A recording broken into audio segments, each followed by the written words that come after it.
स्वयं भगवान श्री राम महामहिम प्रेम में डूबी हुई श्री सबरी जी, देखो कैसी महिमा मेरे प्रभु की है। सबरी जी कुछ होश ही नहीं, कैसे सेवा करूं, क्या करूं।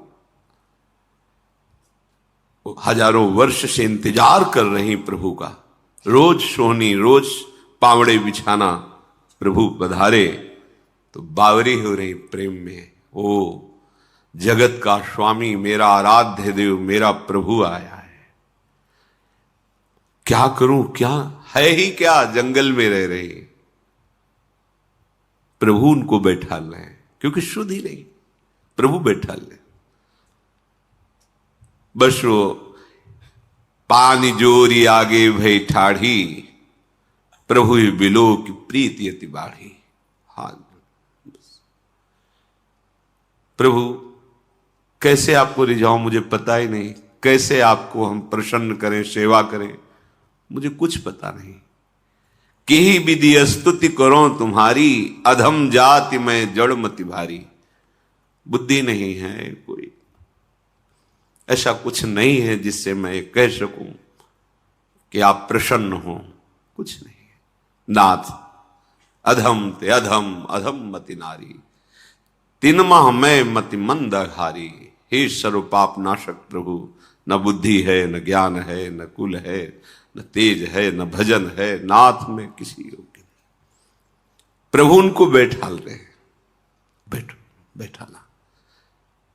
जैसे अपने स्वामी की स्तुति की जाती है, ऐसे प्रभु शबरी जी की स्तुति कह रहे हैं। ये जो नवधा भक्ति है, भगवान के सामने ही शबरी परम धाम को जाती है, तो उपदेश उसे दिया जाता है जो साधन में लगे।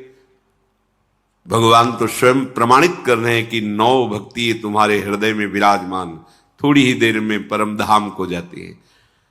जो परम धाम को प्रदान करने वाली भक्ति है, प्रभु कह रहे हैं कि सुनो, मैं बहुत विद्वान हो, उत्तम कुल में प्रकट हो, आदि आदि, ये सब मैं नहीं मानता। सबरी जी से कह रहे, कह रघुपति सुनु भामिनी बाता, मानो एक भगति करिनाता। जाति पाति कुल धर्म बढ़ाई, धन बल परिजन गुण चतुराई। भगतिहीन नर सोहई कैसा, बिनु जल बारिद देखिए जैसा। भगवान श्री राम कह रहे हैं, हे भामिनी मेरी बात ध्यान से सुनो। मैं केवल एक भक्ति का नाता मानता हूं, बस। किस कुल में प्रकट हुआ है, क्या उसका महत्व है संसार में, कितना धर्म है, कितनी बड़ाई है, कितना ज्ञान है, धन है, बल है, कुटुंब है, परिजन है, विद्वता है, चतुराई है, ये सब मुझे रिझाने के लिए नहीं, ये काफी नहीं। मैं इससे नहीं रिझता, मैं एकमात्र भक्ति से रिझता हूं। जिसके हृदय में भक्ति नहीं है और ये सब है, तो ऐसा है जैसे बिना वर्षा का बादल आया और गर्जना करके चला गया, किस काम का। अगर हृदय में भक्ति नहीं, तो ये सब साधन प्रभु को प्रसन्न नहीं कर सकते। सो सब करम धर्म जर जाओ, जहां न राम पद पंकज भाओ। अगर भाव प्रकट नहीं हुआ, प्रेम नहीं हुआ, सब जीवन व्यर्थ। तो भगवान कहते मैं एक भक्ति का नाता मानता हूं। वो भक्ति क्या है, भगवान स्वयं श्री मुख से वर्णन करते हैं। नवधा भगति कहूं तो ही पाही, सावधान सुनो धरु मन माही। मैं तुम्हें अपनी वो 9 प्रकार की भक्ति बताता हूं। अगर इसमें एक भी लक्षण भक्ति का आ जाए तो मैं उससे प्रसन्न हो जाता हूं। प्रभु स्वयं अपनी प्रसन्नता का रहस्य बता रहे। और अगर कहीं 9 हो तो मुझे अधीन कर सकता है। अजित भगवान कह रहे हैं मुझे जीत सकता है। अगर एक भी है तो मैं उस पर बहुत प्रसन्न रहता हूं।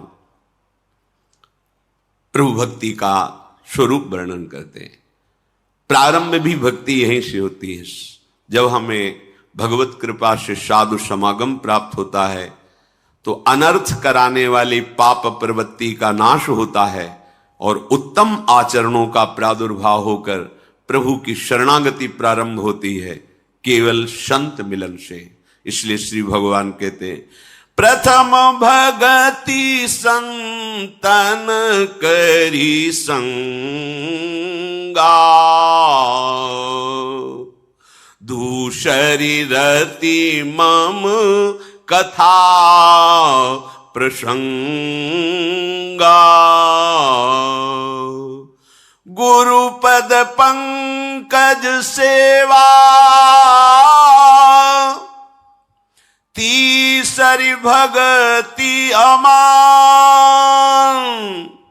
चौथी भगति मम गुण गण, करई कपट तजिगान, मंत्र जापु मम दृढ़ विश्वासा, पंचम भजन सो वेद प्रकाशा, छठ दम शील बिरति बहु कर्मा, निरत निरंतर सज्जन धर्मा, सातों समूह मोहि मैं जग देखा, मोते संत अधिक करी लेखा,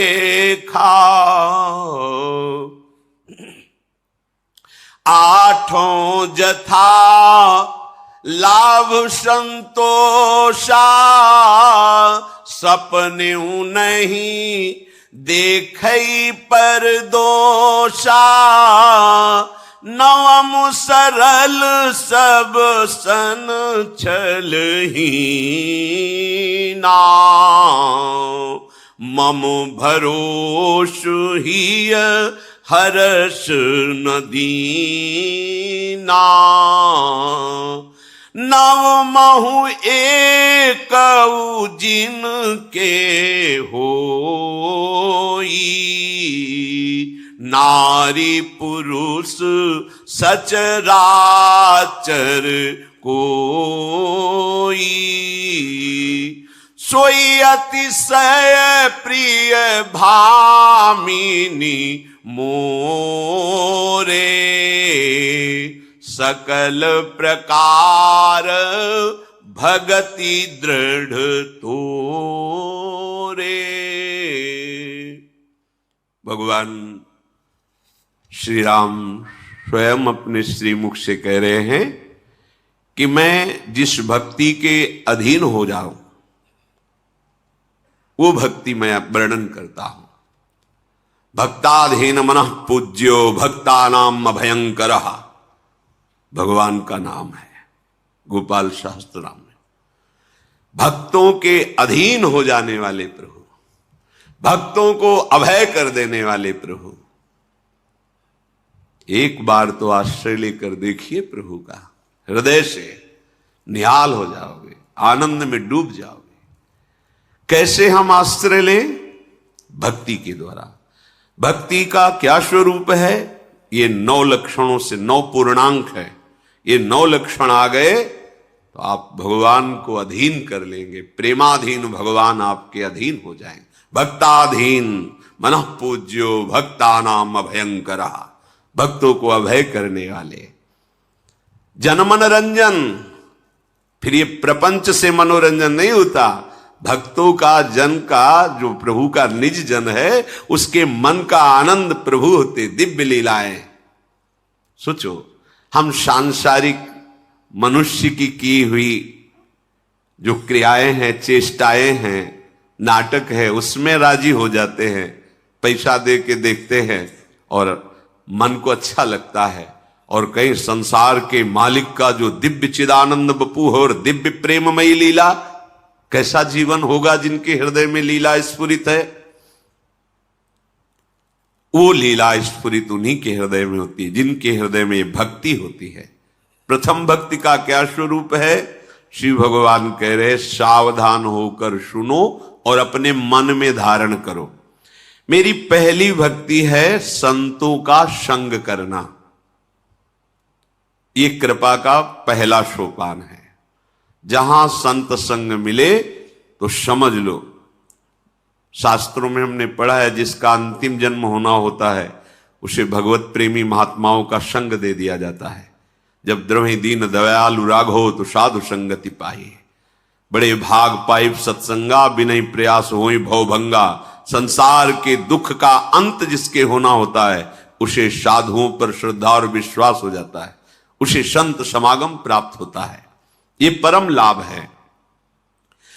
अब संत समागम के लिए देवर्षि नारद जी ने कहा, महासंगस्त दुर्लभ हो, बड़ा दुर्लभ है।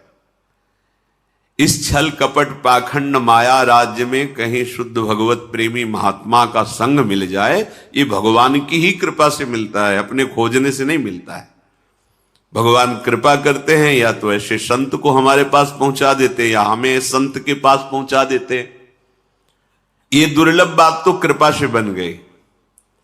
अब दुर्गमों, अब उनके संग का निर्वाह करना बड़ा कठिन हो जाता है, क्योंकि यदि हम मनमानी आचरण करने के लिए उत्साहित हैं तो फिर संग का रंग नहीं चढ़ेगा और संग टिकेगा भी नहीं। पकड़िए आप इस बात को। भगवान की अहेतुकी कृपा से दुर्लभ बात संत संग मिल जाए तो अपने मन की नहीं, अब जो ही कहें बस उनके शब्द पर ध्यान दो। लाख कोस दूर हो शब्द पर तुम उनके टिके हुए हो तो उनके निज जन हो और उनके पक्के सेवक हो, और समीप हो और अपने मन के अनुसार चल रहे हो, कर रहे हो, पर बात बनी नहीं। जैसे हमें संत से कोई सेवा चाहिए उनकी, या कुछ भी कृपा चाहिए, हमें अपनी बात हृदय की कह के और उनके ऊपर छोड़ देनी चाहिए। अगर वो पास करते हैं कि ठीक है आप ऐसा कर लीजिए, सहज अनुमति, आनंद पूर्वक, वो आपकी बहुत जल्दी उन्नति करा देगा। उन्नति समस्त दोषों से रहित आपका हृदय कर देगा। और आप किसी कारण से विवश करें, वो मिठास नहीं आएगी, वो रंग नहीं आएगा जो रंग आना चाहिए।